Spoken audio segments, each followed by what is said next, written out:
En 1975, Henri Brun a fait partie des rapatriés d'Algérie. Il est aussi un adhérent de l'Action régionaliste corse. Ami d'Edmond Siméone, il partage son combat contre le scandale du vin car certains rapatriés le frelatent en rajoutant du sucre. Le jour de l'occupation de la cave de Peille reste imprimé dans sa mémoire. L'affaire d'Aléria, pour moi, elle est cruelle. Elle est surtout très cruelle. Et je regrette pour mes compatriotes pieds noirs qui ont mal pris ça et qui le comprennent encore mal aujourd'hui. C'était pas pour tout le monde, hein. C'était parce qu'il y avait un scandale. Ce scandale devait éclater. Cette cave était peut-être bien placée.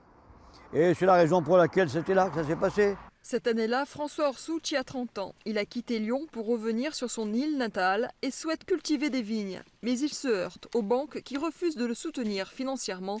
Les rapatriés d'Algérie, eux, bénéficient de toutes les facilités. La différence qu'il y avait entre moi et des gens qui arrivaient d'Afrique du Nord, c'était le billet qui changeait. Le mien venait de Lyon, le leur d'Alger. Eux, ils s'installaient, moi pas. Alors on m'a dit tout simplement que je n'avais pas le statut de rapatrié. L'occupation de la cave de Peille devient alors évidente. La seule chose que je regrette, c'est que ce soit les nationalistes qui aient été obligés de faire ça. Moi, j'aurais préféré que ce soit les vignerons, mais nous n'avons pas été capables de le faire. Alors, tant mieux, Edmond Siméone et les nationalistes, l'Arc de l'époque l'a fait. À Aléria, la population reste marquée par cet événement.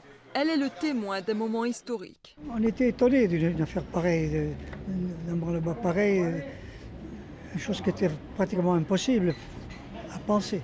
Ici, aujourd'hui, on veut tourner la page. Il reste encore tellement de choses à faire selon les témoins de cette période.